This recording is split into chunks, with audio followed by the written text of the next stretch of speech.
पुण्यात्मा त्रेता युग में जो परमात्मा आए तो मुनिंदर नाम था उनका।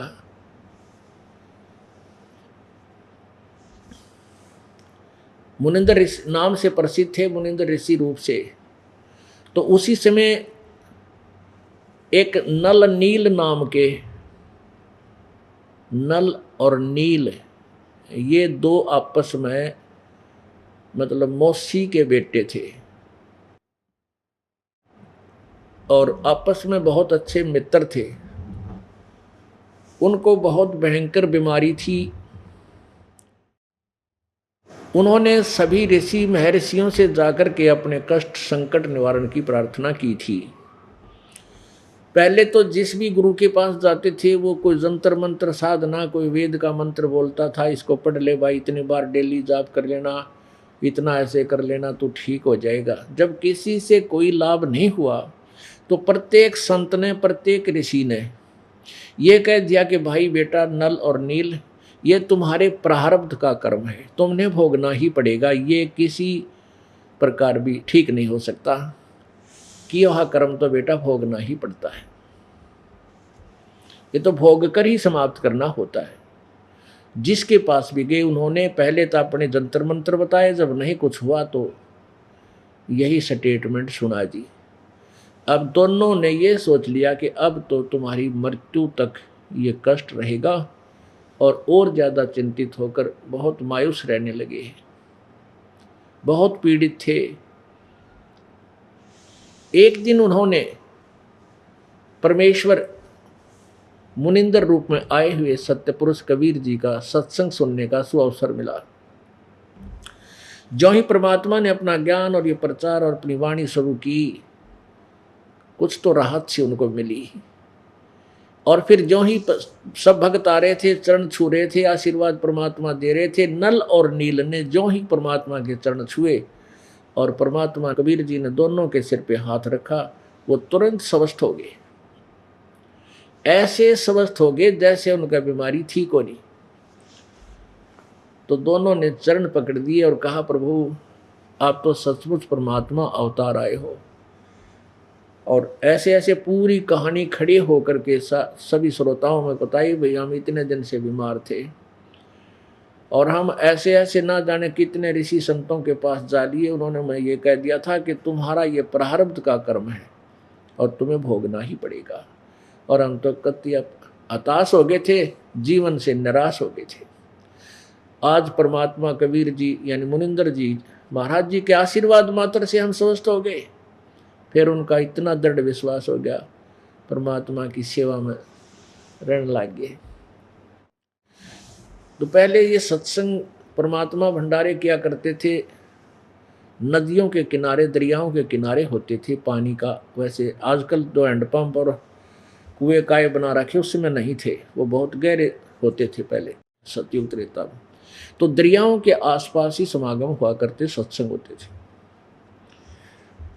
अब नल नील को परमात्मा ने कहा, बेटा तुम सेवा करा करो, भगत भंडारे में सेवा करवाओ, कोई बर्तन साफ करे, इससे पाप कटा करते हैं। देखो हमने जन्म मरण का रोग कटवाना, जो दीर्घ रोग ब्रह्मा विष्णु महेश का भी लगा हुआ, उनका भी ना कटा रही भी इस हॉस्पिटल में कटेगा तुम्हारा पक्का। तो पुण्यात्मा जिसने अपना रोग कटवाना, फिर कोई भी ट्रीटमेंट बता दे डॉक्टर, वो करेगा कैसी है? फिर एक्सरसाइज बताओ, रिहर्सल बताओ, परहेज बताओ, सारे रखने पड़ेंगे।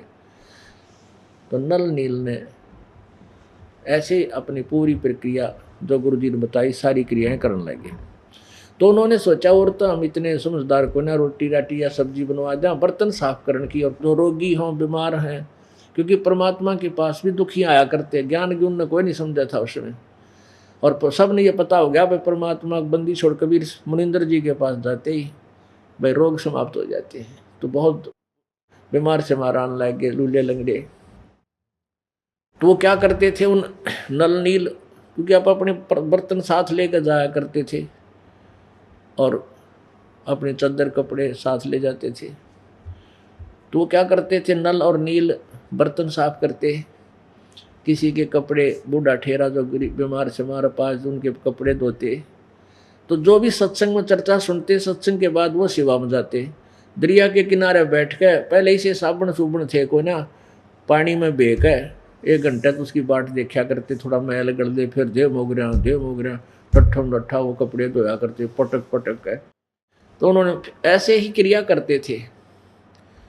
तो बर्तन भी ऐसे ही पहले पानी में भेज दिया करते थे, भिगो देते, कुछ देर वो नरम हो जाता, वो उसके ऊपर लगा हुआ मैल, फिर धोया करते थे। तो वह ऐसे डाल कर पानी में बैठ जाते दरिया के किनारे, वृक्ष के नीचे दूर सी जाकर, इतनी मैल इनका नरम हो जाएगा, और वहां बैठकर चर्चा करते रहते।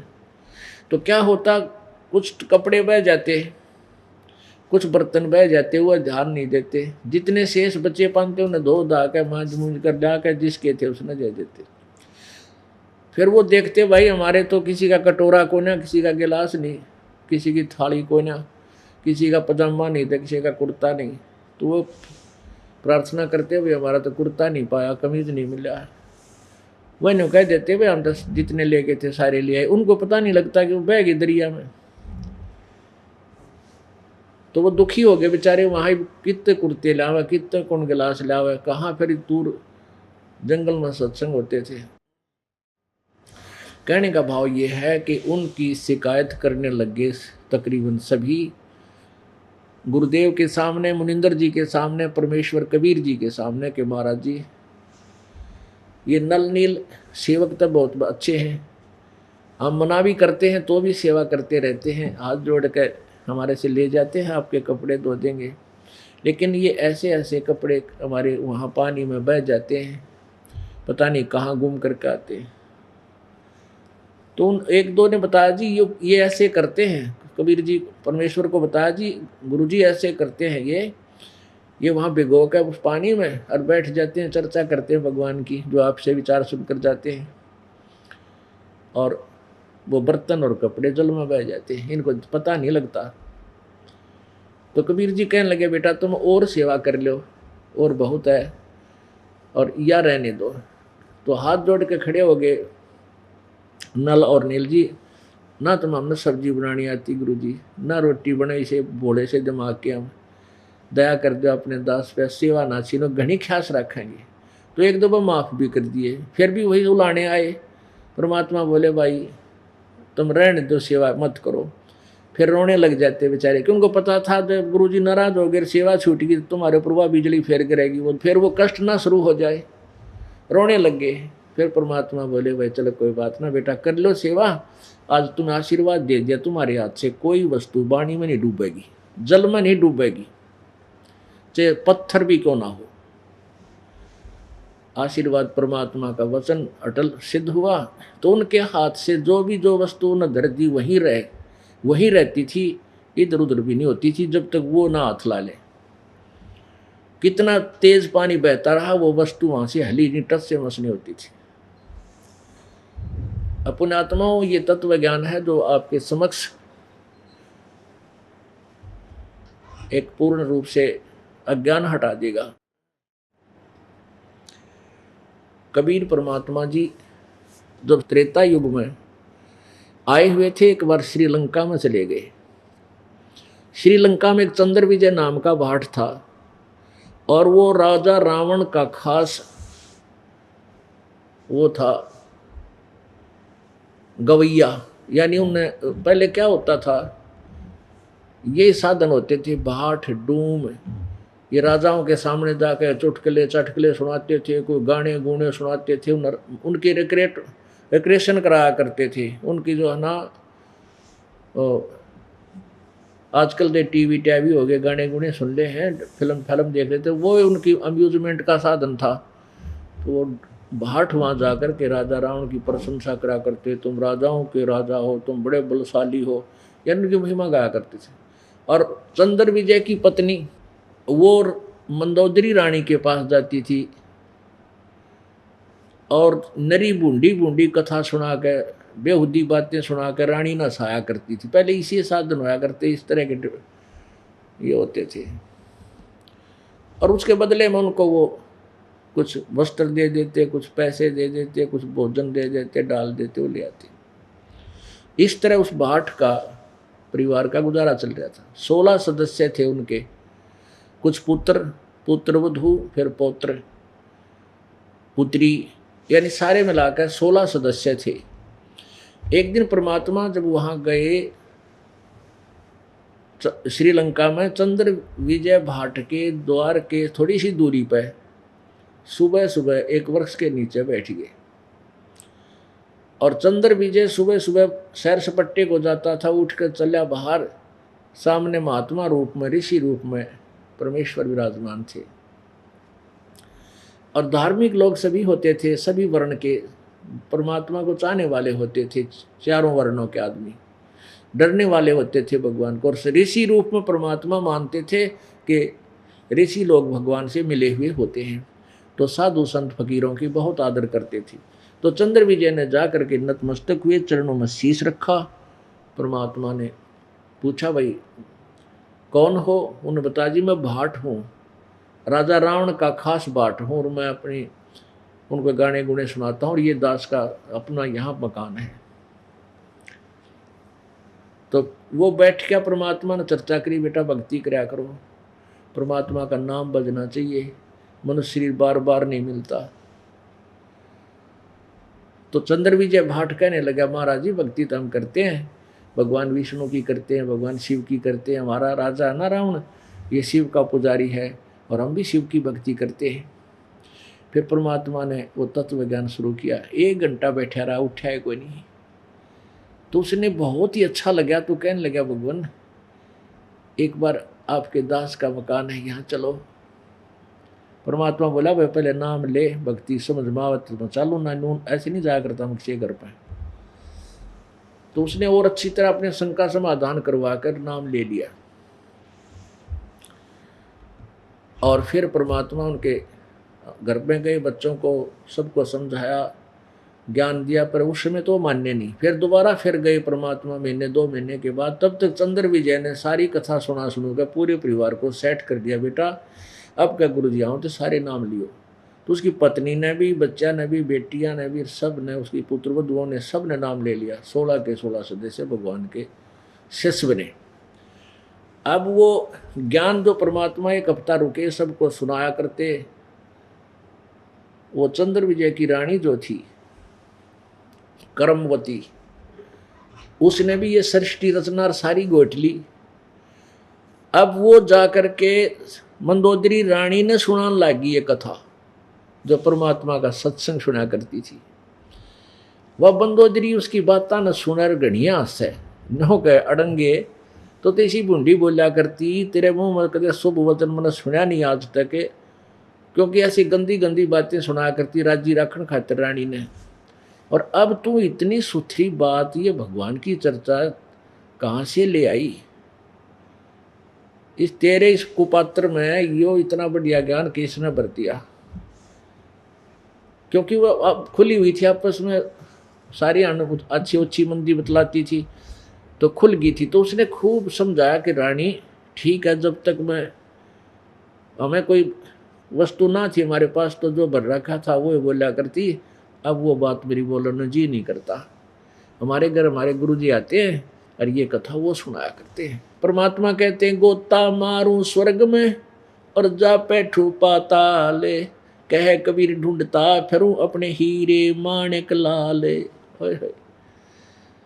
अपने हीरे और मोतियों को, अपनी प्यारी आत्माओं को, जो अच्छी आत्माएं हैं उनको ढूंढता फिरता हूं। अब युकाल क्या करता है? पहले तो हमारे 4-5 मजहब बना दिए, एक दूसरे के शत्रु हैं। हमारा धर्म बढ़िया, उन्होंने कहा हमारा धर्म बढ़िया, उन्होंने कहा हमारा धर्म बढ़िया। वो अपनी साधना, वो अपनी दृढ़ है, कति नहीं मानना दूसरे के, शर हो जा, लड़ पड़े। तो काल ने क्या कर रखा है कि पहले तक कलयुग में 4-5 विभाग करे हमारे मानव के। हमारे पूर्व पहले तो हम एक थे, अलग से कोई मजहब था नहीं, तो हमारे संस्कार आपस में रले मिले हैं। उन संस्कारवश आज कोई हिंदू है, अगले जन्म में मुसलमान का घर जन्म लेगा पिछले संस्कारों से, और मनमाने तीसरे जन्म में वो सिख का जन्म ले ले अगले जन्म में, और फिर सिख से फिर जाकर मनमाना की ईसाइयों का जन्म हो जाए उसका, क्योंकि वो पिछले संस्कार तो हमारे रले मिले हैं। अब इस प्रकार परमात्मा कहते हैं कोई कितने भी पटक दिया काल ने हमारी प्यारी आत्मा जो पूर्व संस्कारी हैं, तो उनको ढूंढता फिरता हूँ।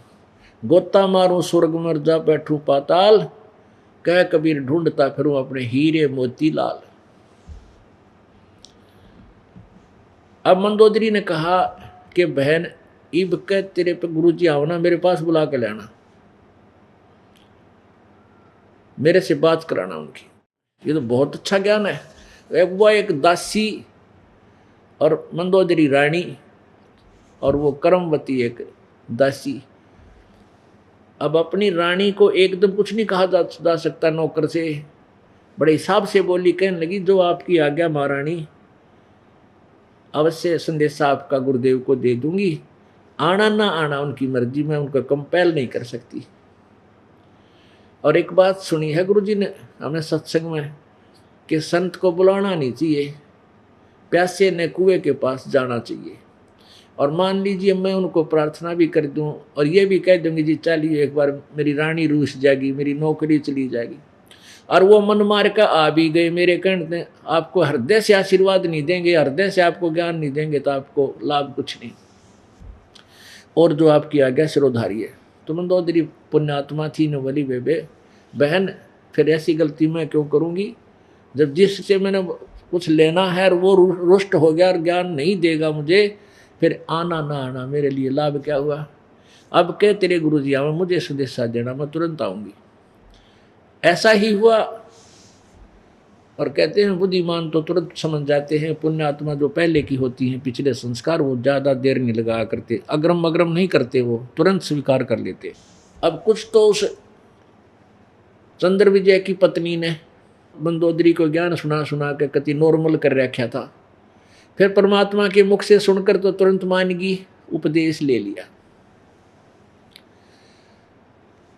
अब रावण का छोटा भाई था विभीषण, फिर मंदोदरी ने अपने देवर विभीषण से कहा कि ऐसे ऐसे गुरुजी आते हैं इन चंद्र विजय के घर पे और बहुत ही अच्छा ज्ञान सुनाते हैं, और मैंने तो उनका उपदेश ले लिया। तो विभीषण भी बहुत अच्छी आत्मा था, उसने कहा फिर आपने मुझे पीछे क्यों छोड़ दिया, मैं भी उपदेश लूँगा। अगली बार परमात्मा आए तो विभीषण ने भी मालिक का ज्ञान सुना, क्यों मंदोदरी ने उनको पहले ज्ञान से रंग दिया, सुना सुना के फिर विभीषण ने भी उपदेश ले लिया। कुछ दिनों के बाद रावण ने एक कुबद भाई सीता उठा ली। सीता उठाने से और उसके साथ अवैध संबंध करने का भरसक प्रयत्न किया रावण ने, परंतु परमात्मा की कृपा से और सीता जी के दृढ़ प्रतिज्ञा से वो सफल नहीं हो पाया दुष्ट आत्मा। लेकिन मंदोदरी को पता चलता था कि रावण ऐसी गलतियां करने की चेष्टा कर रहा, तो वो घनी दुखी होगी। उसने अपने गुरुदेव से कहा गुरुदेव मेरे जो पति हैं वो किसी और औरत के चक्कर में पड़ गए और वह बाग में रख रखी है। परमात्मा बोले बेटी यह आम औरत नहीं है, ये समझो ये लक्ष्मी का अवतार है, और जिसकी यह पत्नी है वो विष्णु अवतार है।